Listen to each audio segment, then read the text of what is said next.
Bab 2291. Memang seharusnya begitu. Ayo, aku sudah meminta Lynette untuk membuat beberapa makanan favoritmu. Kamu mungkin tidak nafsu makan karena baru saja pulang dari rumah sakit, jadi bagaimana kalau kita makan bubur oatmeal dulu? Tanya Beatrice sambil menuntun Melody ke ruang makan. Namun, Lukas menghentikannya dan berkata, itu bisa menyebabkan kembung. Kamu tetap ingin dia makan malam, kan?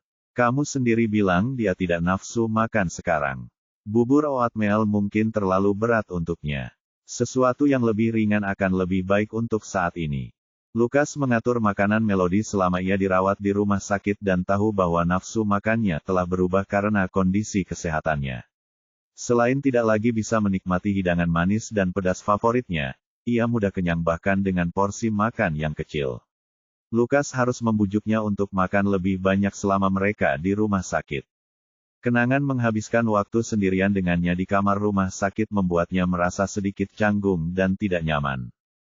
Beatrice bersikeras agar Melody makan semangkuk oatmeal, yang akhirnya dikabulkan Melody karena dia tidak ingin Beatrice merasa sedih karena tawaran perhatiannya ditolak. Juru masak keluarga itu membuat bubur oatmeal yang fantastis lengkap dengan berbagai macam kacang dan buah. Tetapi Melody merasa bahwa dia mungkin tidak akan punya ruang lagi untuk makan malam jika dia makan terlalu banyak. Interaksi antara Melody dan Lukas membuat Beatrice tersenyum puas, karena ia percaya bahwa itu merupakan contoh hubungan ideal antara suami dan istri. Begitu, baiklah, jika kamu tidak nafsu makan, kamu bisa memberi tahuku saja. Yang kuinginkan hanyalah agar kamu sehat, tetapi jika ini terlalu berat untukmu saat ini, jangan memaksakan diri. Kita selalu bisa meminta juru masak untuk membuat lebih banyak makanan saat kamu sudah pulih sepenuhnya, ujar Beatrice sambil menatap Melody dengan penuh persetujuan. Sementara itu, Thalia merasa tersisih, dan ia bertanya-tanya bagaimana Melody berhasil mendapatkan persetujuan dan perhatian Beatrice. Ia tidak berpikir bahwa Melody begitu hebat, apalagi pantas mendapatkan persetujuan Beatrice sebagai menantu perempuan. Menurut Thalia, cara berpikir Beatrice tampak sulit dipahami. Melody kembali karena dia hanya ingin menghabiskan lebih banyak waktu bersama Beatrice. Karena Melody menolak bubur oatmeal, Beatrice memutuskan untuk mengajak Melody berjalan-jalan di taman belakang yang tenang. Tentu saja, yang lain tidak diundang. Thalia ingin ikut, tetapi sebelum dia bisa mengatakan apapun, Beatrice langsung mematahkan ide itu dengan menyatakan betapa dia merindukan waktu berduaan dengan Melody. Melody tidak menatap Thalia, karena ia khawatir tanpa sengaja menunjukkan ekspresi yang buruk setelah melihat Thalia berusaha dekat dengan Lukas. Beatrice menggenggam tangan Melody dan berjalan ke taman.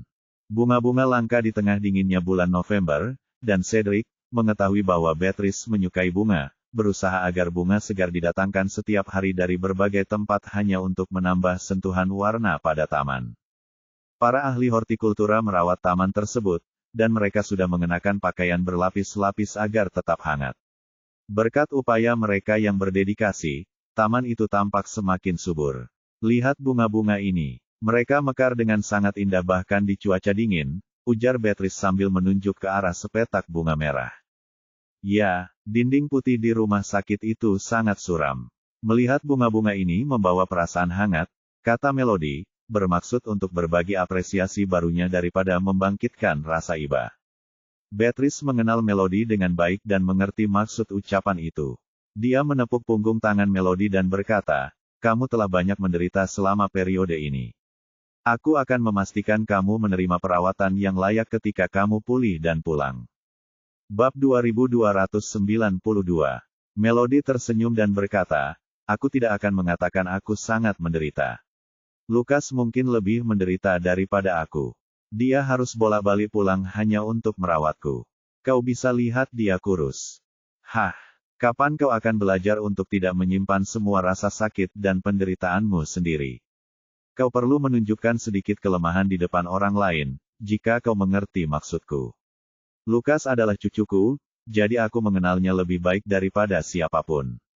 Dua orang yang keras kepala akan kesulitan berkomunikasi satu sama lain, kata Beatrice. Lalu dia menambahkan, Tidakkah menurutmu akan jauh lebih baik jika kalian bisa berbicara satu sama lain dengan nada yang lebih baik daripada terus-menerus bertengkar? Kunci untuk berkomunikasi sebagai pasangan adalah bersikap bijaksana.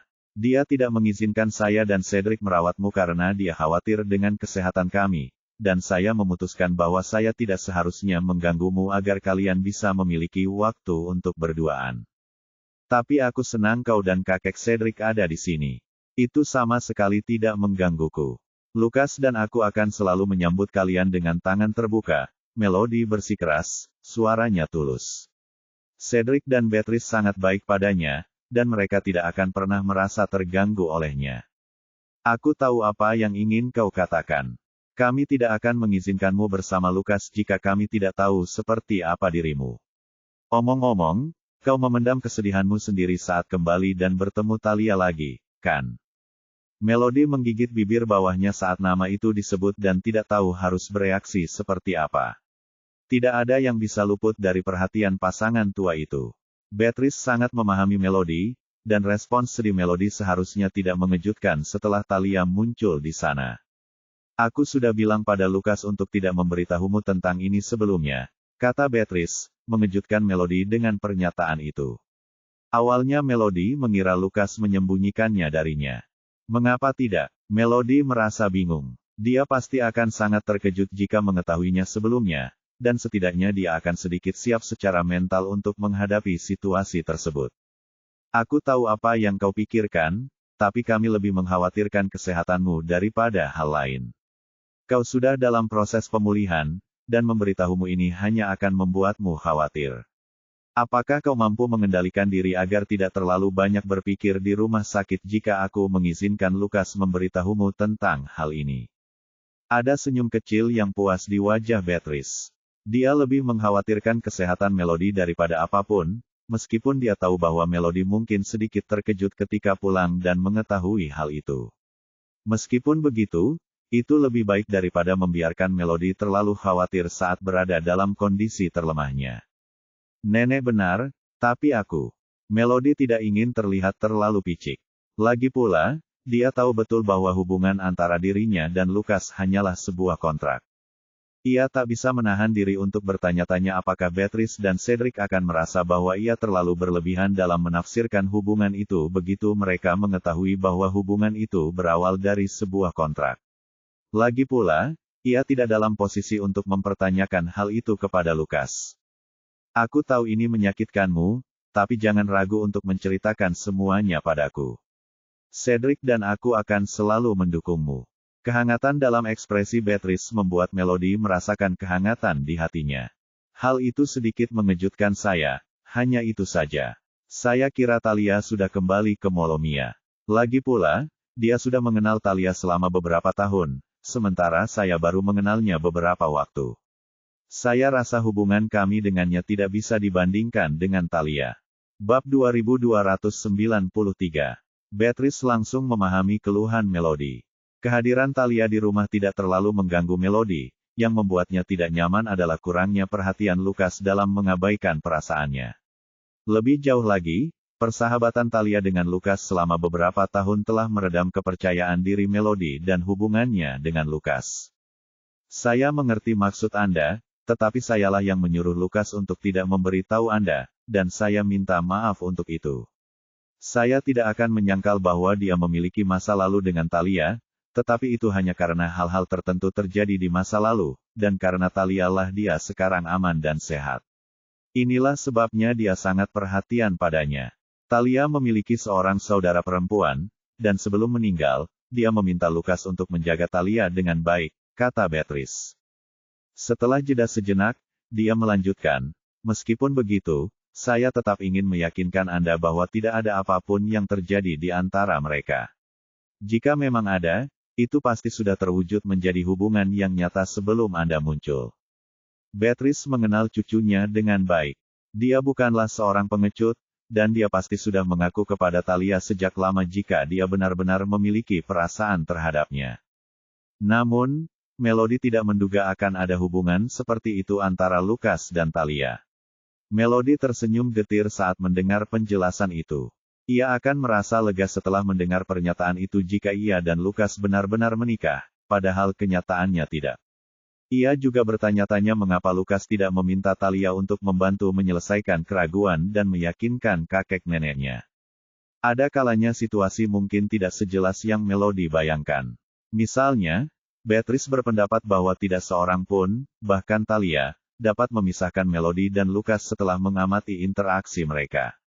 Namun Melody dan Lukas tetap tidak mengetahui apapun dan tidak mampu memahami perasaan sebenarnya satu sama lain. Meskipun demikian, Beatrice yakin bahwa cinta sejati ada di antara mereka, dan waktu pada akhirnya akan mengungkap kebenarannya. Jangan khawatir, aku bisa melihat bahwa Lukas lebih peduli padamu, Beatrice meyakinkan. Meskipun kata-kata itu tulus, Melody merasa Beatrice hanya mencoba menghiburnya. Dia tersenyum dan menjawab, tolong jangan terlalu khawatir tentang Lukas dan aku. Kami cukup dewasa untuk mengatasi hal-hal ini. Beatrice menghela napas dengan ekspresi sedih. Dan bagaimana kau mengharapkan aku untuk tidak khawatir? Anak muda sering berpikir bahwa mereka mengerti segalanya, tetapi beberapa hal menjadi lebih jelas hanya ketika kau telah mengalaminya. Aku khawatir kepribadian kalian yang keras kepala dapat menyebabkan lebih banyak kesalahpahaman. Tolong berjanji padaku bahwa kalian akan memberi Lukas kesempatan untuk menjelaskan setiap kali dia melakukan kesalahan di masa depan. Melody bertanya, bolehkah aku bertanya mengapa? Wanita tua itu menggelengkan kepalanya dan bersikeras agar Melody menyetujui permintaannya. Karena aku mengenal cucuku dengan baik. Aku tahu betapa keras kepalanya dia. Dia mungkin sosok yang patut diperhitungkan di dunia bisnis, tetapi dia bodoh dalam hal hubungan. Aku hanya ingin memberinya kehidupan yang bahagia. Tolong izinkan dia menjelaskan dirinya sendiri jika memang perlu, oke. Lakukan juga demi dirimu sendiri. Keseriusan Beatrice yang tiba-tiba membuat Melody terkejut, dan dia terdiam sejenak sebelum tersenyum dan mengangguk. Bukan karena aku tidak mau. Nenek Beatrice tahu itu. Bab 2294.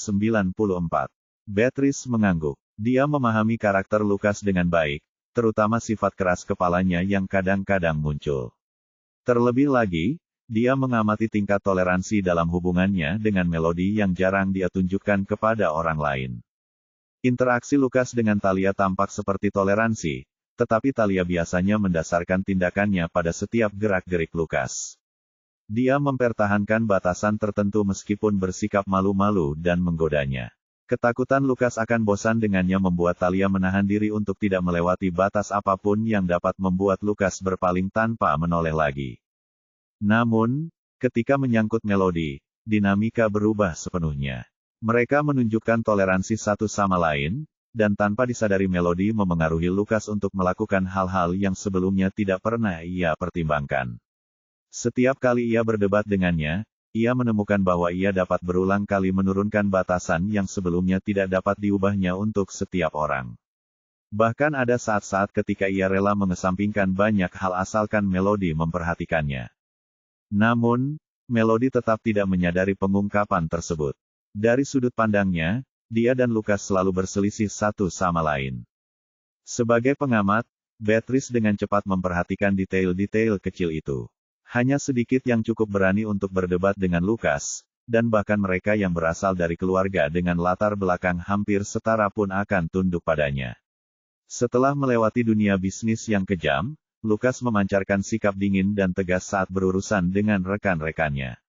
Sementara itu, Melody tak gentar menghadapinya, menunjukkan betapa istimewanya posisinya di hati Lukas. Tanganmu pasti membeku setelah berada di luar begitu lama. Sudah waktunya kita kembali ke dalam. Lukas tidak akan senang jika angin dingin dari jalan-jalan kita tadi memengaruhi pemulihanmu, saran wanita tua itu. Ia khawatir tentang kesejahteraan Melody, dan Lukas telah menjadi sangat memperhatikan kesehatannya sehingga ia bahkan mengkhawatirkan cedera ringan. Melody merasakan sedikit rasa malu. Kekhawatiran Lukas telah mencapai tingkat yang belum pernah terjadi sebelumnya. Bahkan goresan kecil di jarinya bisa menjadi subjek interogasi panjang lebar, yang justru membuat Beatrice senang. Saat mereka kembali, gejolak batin Melody telah mereda. Tidak ada yang bisa dia lakukan tentang situasi tersebut, bukan berarti dia bisa mengubah kenyataan bahwa saudara perempuan Talia telah mengorbankan hidupnya untuk menyelamatkan Lukas. Ketika mereka kembali ke rumah, Lukas sedang sibuk membuat tortellini bersama Cedric dan Talia. Cedric dengan sangat bijaksana berdiri di antara Talia dan Lukas, sehingga menjaga jarak di antara mereka. Beatrice sangat senang melihat itu. "Ah, aku lihat kau sudah belajar membuat tortellini sekarang," kata Beatrice kepada Lukas sambil ia menyendok isiannya. Melody sudah pergi untuk mencuci tangannya dan bergabung dengan mereka ketika dia dihentikan. "Kamu masih dalam masa pemulihan," kata Beatrice. "Jangan memaksakan diri." Melody ingin ikut serta karena semua orang bekerja sama untuk melakukannya, tetapi Talia menyela dengan berkata, "Biarkan kami yang menangani ini. Tubuhmu masih dalam proses penyembuhan." Lukas ingat Melody pernah mengatakan kepadanya di rumah sakit bahwa dia ingin makan sesuatu yang mirip, dan dia berpikir bahwa akan lebih menyenangkan bagi Melody untuk menikmati sajian yang baru dibuat dan masih panas di rumah. Lynette secara khusus menyiapkan isiannya sesuai dengan selera Melody. Lukas memberi isyarat agar Melody beristirahat di sofa, dengan jelas menyiratkan bahwa dia akan sangat senang jika Melody duduk di sofa dan menonton televisi. Melody memutar matanya ke arah Lukas dan menyampaikan keluhan pelan. "Mereka sudah mengizinkanku meninggalkan rumah sakit, jadi aku yakin aku juga akan diizinkan melakukan hal sesederhana ini. Apa kau akan memanjakanku seperti bayi dan membiarkanku tidak melakukan apapun selain makan dan bermalas-malasan sepanjang hari?" Lukas mengangkat alisnya, masih kesulitan menyamai ketangkasan kakek neneknya tetapi melampaui upaya Talia. Bab 2295. Tapi bayi tidak makan dan bermalas-malasan sepanjang hari. "Hanya anak babi yang melakukan itu," kata Lukas sambil menyeringai mengejek. Melody menatapnya dengan tajam. "Brr. Kau." Beatrice menghampiri mereka untuk memeriksa situasi dan meminta Talia untuk beristirahat. "Kau tamu kami, Talia. Tidak perlu merepotkan dirimu dengan semua ini. Dia tidak memiliki bakat dalam hal itu, dan tortellini buatannya tidak akan bisa menyatu saat dimasak karena hampir hancur berantakan." Talia merasa sedikit malu tetapi tetap bersikeras. "Aku bisa berlatih. Memasak itu kan soal latihan, iya. Begitu aku menguasainya, aku bisa memasaknya saat kembali ke Molomia." Senyum Melody sedikit memudar ketika mendengar itu. Lukas memperhatikan perubahan suasana hatinya tetapi tidak dapat memahami alasannya, jadi dia memutuskan untuk dengan nakal mengoleskan sedikit tepung di hidungnya. "Pergi ke sana dan istirahat, atau kau bisa membantuku mengambil air. Kukira kau ingin aku duduk di ruang tamu. Nah, kau bisa mengambil air itu sendiri," balas Melody. Lukas diam-diam merasa lega karena wanita itu terus memperhatikannya. "Apa kau tidak mau makan tortellini buatanku? Aku sudah mengisinya sampai penuh, dan setiap gigitannya penuh dengan isian itu," goda Lukas. Melody menjawab, "Jika ibu tidak mengizinkan saya makan punya ibu, maka saya akan makan punya nenek atau kakek. Kue buatan kakek besar, bulat, dan terlihat sangat lucu." Beatrice ikut menimpali, "Ya, kamu bisa ambil punya kami. Biarkan dia makan punyanya yang isinya terlalu banyak." Tawa menggema di seluruh ruangan, dan ucapan Talia sebelumnya tetap tak terjawab. Talia merasa wajahnya memerah karena malu setelah mereka menanggapi ucapan Melody tetapi tidak menanggapi ucapannya. Dia juga tidak mengerti tindakan Lukas, bertanya-tanya mengapa dia berdiri begitu dekat dengan Melody dan apakah dia tidak mendengar apa yang dia katakan. Setelah menarik napas dalam-dalam, Talia memutuskan untuk ikut campur dalam percakapan. "Kamu cukup jago dalam hal ini, Lukas. Kamu berhasil membuatnya pada percobaan pertama meskipun kamu mengisinya terlalu banyak. Punyaku sama sekali tidak terlihat bagus. Masih ada beberapa yang pecah. Ini tidak semudah yang terlihat." Lukas melirik hasil masakannya dan memperhatikan tortellini yang dipegangnya tampak kurang memuaskan. Jelas sekali tortellini itu hancur berantakan. Ini tidak akan tahan lama saat dimasak. "Pergi santai saja di sofa bersama Melody." Talia mengerutkan bibir dan berkata, "Kamu tidak suka." Lukas menggelengkan kepalanya. "Ini bukan soal apakah aku menyukainya atau tidak. Apakah kue-kue ini bisa dimasak? Jika tidak, maka semua isiannya akan terbuang sia-sia." Melody melirik dan merasakan sedikit rasa iba. Lynette telah menyiapkan isian itu khusus untuknya. Talia menggertakkan giginya, bertanya-tanya apakah mereka harus begitu serius hanya untuk sekumpulan tortellini. Maaf, saya hanya ingin belajar cara membuatnya dan sekaligus membantu. Saya tidak menyangka punya saya akan terbuang sia-sia. Sikapnya yang tampak kesal membuat seolah-olah semua orang bersekongkol untuk menindasnya, yang membuat Beatrice merasa sangat jengkel. Sungguh menggelikan bagi Talia untuk merajuk padahal percakapan mereka sangat minim. Ini tidak akan sia-sia. Lynette bisa menggorengnya di wajan dan membuatnya seperti panekuk isi, saran Melody. Dia ingat bahwa Lynette pernah menyiapkan sesuatu yang serupa sebelumnya, dan tindakannya itu akan mengurangi rasa canggung bagi Lynette. Bab 2296. Melody telah menyelamatkannya dari rasa malu, tetapi Talia sama sekali tidak menghargainya dan bahkan sedikit membenci Melody. Seandainya Melody tidak ikut campur, dia bisa saja memposisikan dirinya di samping Lucas. Setidaknya Beatrice mungkin tidak akan memandangnya dengan kurang ajar seperti itu. Namun, hukuman Melody tampaknya telah memastikan nasib Talia sebagai orang luar belaka. Talia berpura-pura patuh dan mencuci tangannya sebelum berdiri di samping untuk mengamati mereka. Dia ingin berdiri di sebelah Lucas, tetapi tempat itu telah ditempati oleh Melody. Akibatnya, Talia mendapati dirinya berdiri agak jauh dan harus menjulurkan lehernya untuk mengamati. Wow, kau hebat sekali, Lucas. Hasilnya jauh lebih bagus dari sebelumnya. Puji Talia dengan nada lembut, yang membuat Melody memasang ekspresi penasaran. Meskipun niatnya bukan untuk menargetkan Talia secara khusus, dia sama sekali tidak mengerti mengapa seseorang yang begitu cantik merasa perlu bersikap sok, baik dalam ucapan maupun tindakan. Lucas tersenyum dan melirik Melody. Melody bukanlah tipe orang yang suka berbasa-basi dan dengan cepat mengalihkan fokusnya. Cepat. Kita masih banyak yang harus dikerjakan. Lihat betapa cepatnya kakek dan nenek membuatnya. Beatrice tersenyum ketika mendengar Melody mendesak Lucas dengan cara seperti itu. Talia terkejut mendengarnya, dan bertanya-tanya apakah Melody telah menyihir wanita tua itu. Rasanya tidak pantas bagi Melody untuk memerintah cucu tertua keluarga Rivera, tetapi Beatrice berpendapat bahwa mereka berdua harus menjalani hidup dengan sedikit candaan dan ejekan di sana-sini. Meskipun identitas mereka berbeda, yang satu seorang aktor dan yang lainnya presiden sebuah perusahaan publik, pada akhirnya mereka seharusnya hidup seperti orang biasa. Setelah bersama Lucas sejak kecil, Beatrice dan Cedric selalu berharap bahwa ia dapat memulai keluarga yang bahagia dan harmonis daripada hidup sendirian.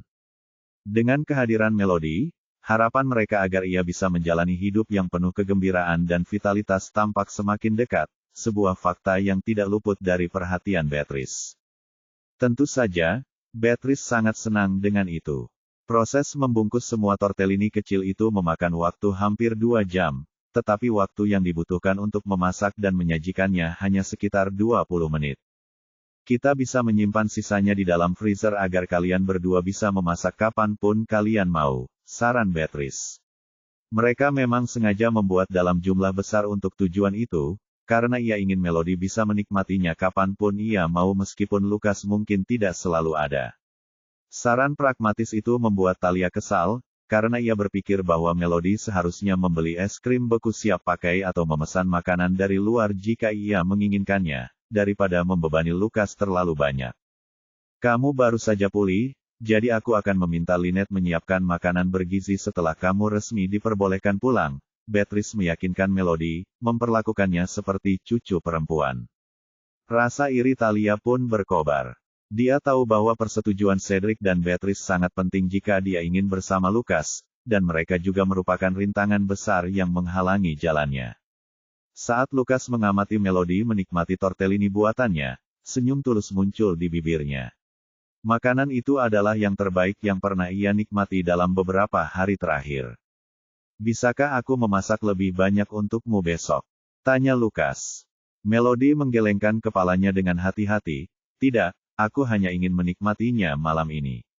Makan ini setiap hari akan sangat membosankan. Kita akan makan ini sesekali saja.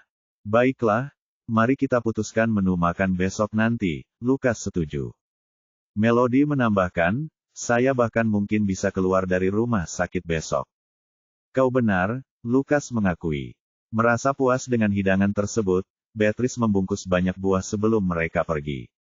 Meskipun Melody memang berniat untuk kembali dari rumah sakit keesokan harinya, mereka dengan ramah menerima permintaan pasangan tua itu.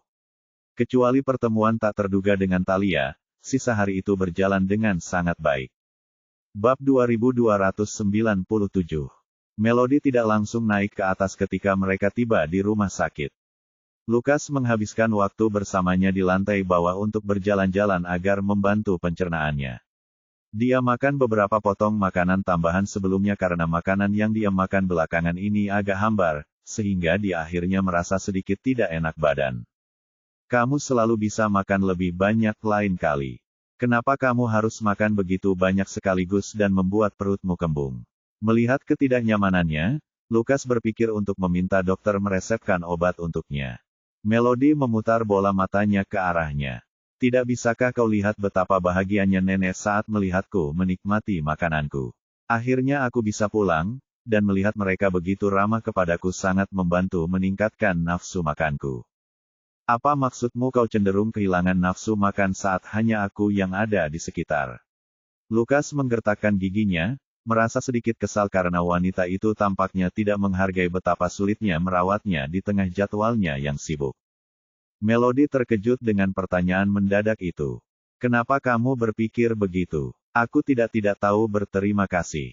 Kamu sudah menghabiskan begitu banyak waktu bergegas merawatku sehingga berat badanmu sedikit turun. Aku bisa melihatnya dengan jelas, loh. Besok giliran aku yang akan merawatmu saat aku kembali. Kamu hanya perlu fokus pada pekerjaan.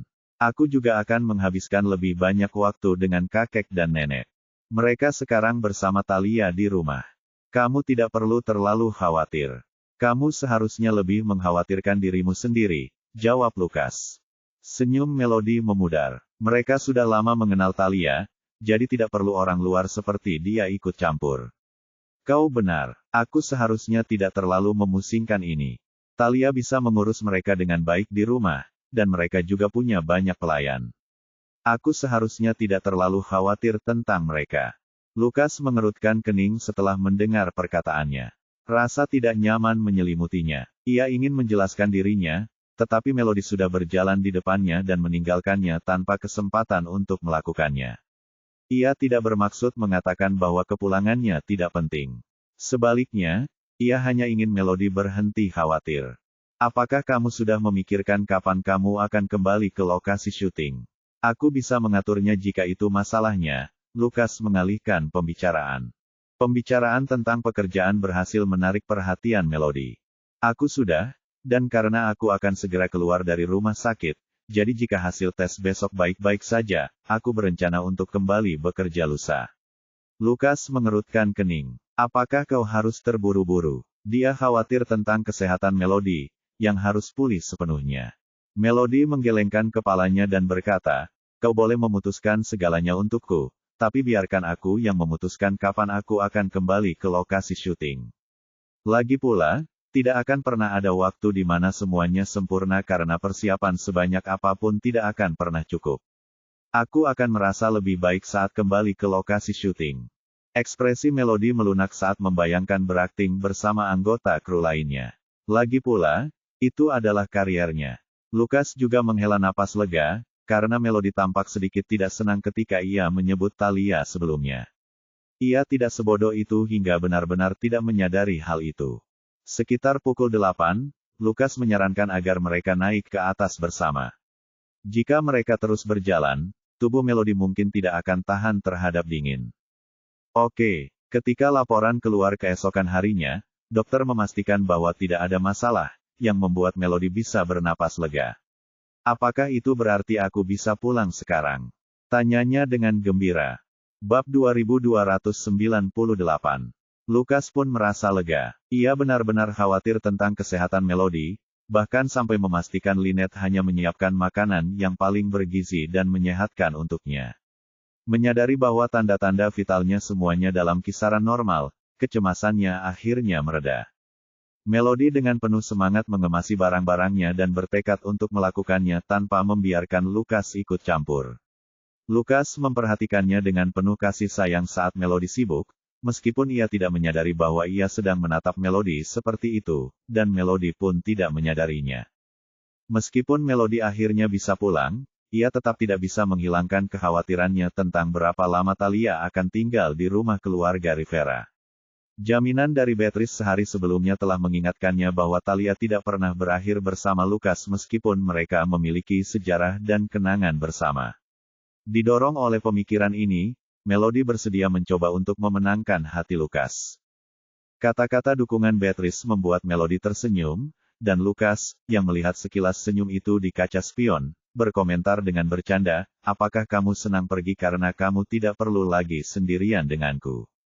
Melody memandang keluar jendela, memperhatikan pemandangan, dan mengingat ramalan cuaca yang memperkirakan salju dalam beberapa hari mendatang. Karena sudah hampir 3 tahun tidak melihat salju, ia tak kuasa menahan rasa antisipasi. "Aku senang karena bisa bertemu kakek dan nenek, tapi aku tidak pernah bilang aku tidak mau berduaan denganmu." "Kamu yang berpikir begitu," jawab Melody. Lukas mencoba mengungkapkan sesuatu yang lebih dalam, memulai, "Tapi aku tidak pernah mengatakan aku tidak ingin sendirian bersamamu juga. Bahkan, aku berharap kita akan selalu." Dia tiba-tiba berhenti berbicara ketika sedikit rasa malu mulai terlihat. Melody menatapnya dengan penuh harap dan bertanya, "Selalu apa?" Lukas tetap bungkam, namun keheningannya justru membawa kebahagiaan bagi Melody. Selama dia tahu bahwa Lukas peduli padanya sampai batas tertentu, sisanya bisa berjalan dengan sendirinya. Selama bertahun-tahun, Melody terbiasa bergantung pada dirinya sendiri untuk mendapatkan apapun yang diinginkannya. Namun, dalam hal cinta, ia merasa teguh dan berjanji untuk melakukan yang terbaik agar hubungan kontraktualnya dengan Lukas menjadi kenyataan. Kehadiran Thalia tidak berpengaruh. Selama Lukas masih memiliki perasaan khusus untuk Melody, maka peluang Thalia untuk memenangkan hatinya akan sangat kecil. Beatrice dan Cedric menunggu di pintu dan menantang cuaca. Kegembiraan mereka tak terhingga ketika mereka menerima kabar bahwa Melody telah pulih sepenuhnya dan sudah diperbolehkan pulang. Mereka telah menginstruksikan juru masak untuk menyiapkan hidangan favorit Melody, termasuk beberapa hidangan yang terlewatkan pada hari sebelumnya. Beatrice menoleh ke juru masak dan berkata, "Buatkan juga sup kerang untuknya. Itu makanan favoritnya, tapi kemarin kita terpaksa melewatkannya untuk berjaga-jaga." Lynette kemudian meyakinkannya, "Yakinlah bahwa semua yang kamu minta sudah disiapkan. Kami akan memanaskannya kembali setelah dia kembali. Perlakukan dia seperti cucumu sendiri." Thalia bergabung dengan senyum dan menambahkan komentar yang jenaka, "Orang lain mungkin tidak menyayangi cucu perempuan mereka sebanyak yang kamu lakukan." Melody beruntung. "Aku akan senang jika bisa menemukan nenek mertua yang penyayang seperti itu." Ekspresi Beatrice membeku sesaat. Mereka tidak memiliki hubungan darah dan Thalia agak keras kepala dan terus tinggal terlalu lama, namun Beatrice tahu bahwa dia tidak bisa begitu saja meminta Thalia untuk pergi. Dia menjawab, "Aku sama seperti nenek tua lainnya. Melihat menantuku pulang tentu akan membuatku bahagia." Bab 2299. Suatu hari nanti kamu akan menemukan suami yang benar-benar mencintaimu, jadi jangan khawatir. Hal-hal seperti ini tidak bisa dipaksakan, tambah Beatrice. Thalia memeluk lengan Beatrice dengan penuh kasih sayang dan berkata, "Wah, aku penasaran apakah aku akan mendapatkan perhatian dan kepedulian yang sama darimu seperti yang diterima Melody. Aku selalu merasakan kebaikan dan kehangatan darimu sejak pertama kali bertemu denganmu.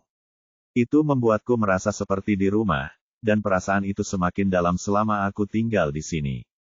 Kau dan kakek Cedric sangat menyenangkan untuk diajak bersama. Aku merasa dekat denganmu di hatiku, tapi aku khawatir kau tidak akan merasakan hal yang sama denganku." Beatrice tidak ingin terlibat dalam obrolan ringan seperti itu ketika dia dengan penuh harap menantikan kembalinya menantu perempuannya. Dia dengan lembut menepuk tangan Thalia dan melepaskannya dari lengannya. "Kakek dan nenek calon suamimu juga akan menyayangimu." Cedric mengabaikan seluruh percakapan itu. Thalia mencoba melampaui batasnya. Dia tidak akan pernah bisa menandingi Melody, seberapapun kerasnya Thalia berusaha. Karena tidak yakin bagaimana harus menanggapi, dia memutuskan untuk tetap diam. Talia tampak tidak menyadari kecanggungan di antara mereka. Dia kembali menggenggam lengan Beatrice, tetapi dari belakang untuk sengaja menciptakan kesan kedekatan. Saat itu, mobil Lukas sudah tiba di depan pintu. Tak terpengaruh oleh apa yang sedang dilakukan Talia, Beatrice segera menghampiri mereka. Melody dengan cepat keluar dari mobil dan berkata, "Tunggu di situ, Nenek. Aku hanya perlu mengeluarkan beberapa barang dari mobil dulu." Saat ia mencoba berbalik, Lukas bersikeras agar ia menghampiri dan menyapa Beatrice. "Aku akan membawakan barang-barangmu." Lukas memang sudah banyak membantunya, dan barang-barang itu juga tidak terlalu berat. Oleh karena itu, Melody langsung menghampiri Beatrice, yang senyumnya jauh lebih hangat dibandingkan sebelumnya saat bersama Talia. Beatrice segera memegang tangannya dan berkata, "Mengapa tanganmu dingin sekali? Apakah kamu kedinginan di dalam mobil? Mengapa kamu tidak menyalakan pemanas?" Dia menyapa Beatrice terlebih dahulu, lalu berbalik dan menyapa Talia juga. "Halo, Nona Talia. Kamu sudah kembali. Kurasa itu berarti kamu sudah pulih sepenuhnya sekarang." Melody mengangguk sebagai jawaban dan menoleh ke Beatrice. "Lukas menawarkan untuk menyalakan pemanas, tetapi aku menolak karena aku tidak ingin mobil terasa pengap. Tanganku terasa dingin saat disentuh, tetapi aku sama sekali tidak merasa kedinginan saat ini."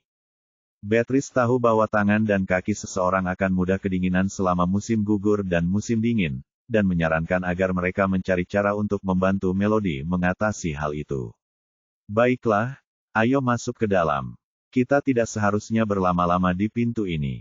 Kita bisa meminta ahli herbal untuk meresepkan beberapa ramuan yang dapat membantumu, tetapi menurutku kita sebaiknya membiarkan Melody masuk dan beristirahat."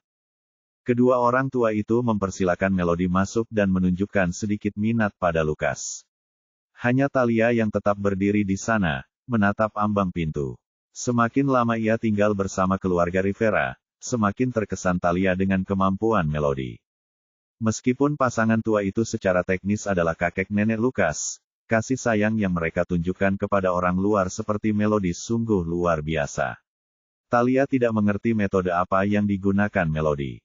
Jika mereka tidak berada di pihak yang berlawanan, mungkin dia ingin meminta nasihat darinya.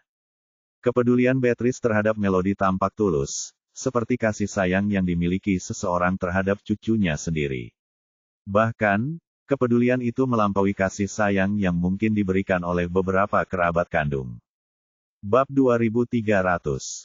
Lukas melirik dan tampaknya tidak terganggu oleh Talia yang tetap berdiri di depan pintu rumah.